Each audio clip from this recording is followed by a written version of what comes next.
Hi guys, so Labour's Deputy Leader Angela Rayner appeared on the Andrew Marr show where she attacked Tory corruption and sleaze. She put forward her own party's proposal to ban MPs from having second jobs.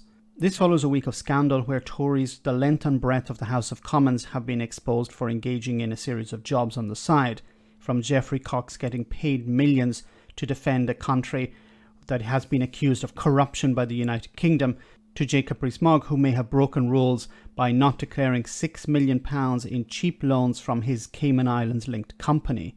Labour's solution to this is to ban MPs from having second jobs. But there's a problem with all of this. Let's hear what she had to say. Would you completely ban all outside work, or would you allow some work? Because there are some of your colleagues are doctors and nurses and so forth. They would presumably be allowed to carry on doing that. So what kind of work do you absolutely ban? What don't you ban? Well, we said that we'd set up a commission for integrity and ethics to make sure that it's fit for purpose, so that we're always working in the interest of the British public. We said that we'd ban second jobs, but there will be some areas like where we've got an A&E doctor that's practicing at the moment, so that they can continue to do that because they need that for their professional practice. And actually it's good public service. But what we won't have... It's good public service, yes, I understand that, but you need to have clear rules. You can't make these exceptions. It has to be all or nothing, because if it's not, then you open the door to abuse. You open the door to Tories abusing this. Look, I understand that there are members of the House of Commons who have other jobs, like, for example, an A&E doctor, which is an admirable thing. It's honourable, and it's much better than having, some business on the side. But you have to make a compromise here. You have to ask the A&E doctor, for example, for the good of the country, to eliminate this corruption. You have to make a choice. You have to be an MP or you have to be a doctor, and we can't allow both.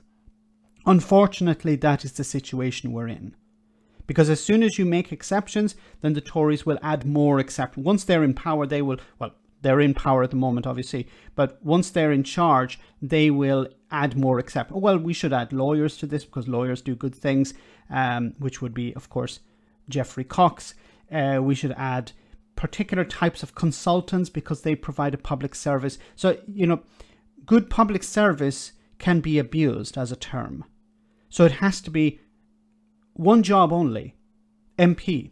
That's your job. You represent your constituents. You create laws for the country. That's it. MPs are paid £82,000 a year. If that's not enough, and I'm not attacking the doctors here, I'm talking about generally Tory MPs here. If £82,000 a year is not enough, then you should go and do something else. You shouldn't have a job on the side.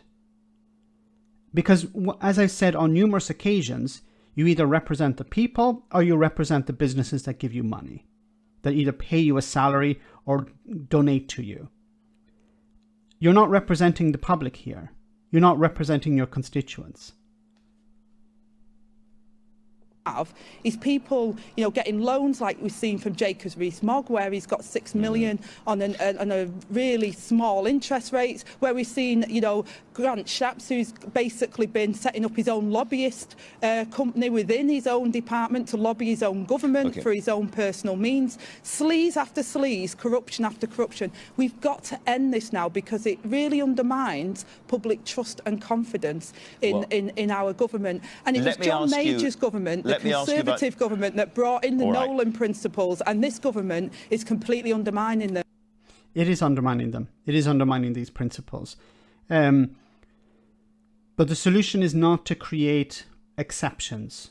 You need to have something that's watertight. You can't allow it to be abused.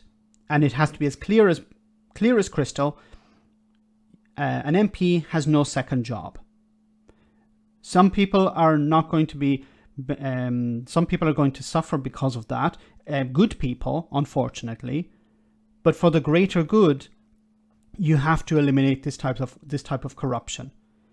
Doesn't mean that the A&E doctor can't be involved in politics. They can. They can support the Labour Party. They can campaign for the Labour Party.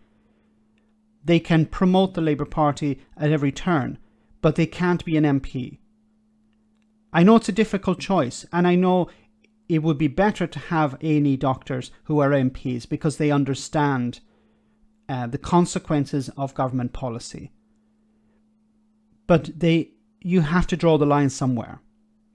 Maybe I'm wrong, maybe I'm right. Let me know in the comments. As always, your comments are greatly appreciated. Thanks a lot.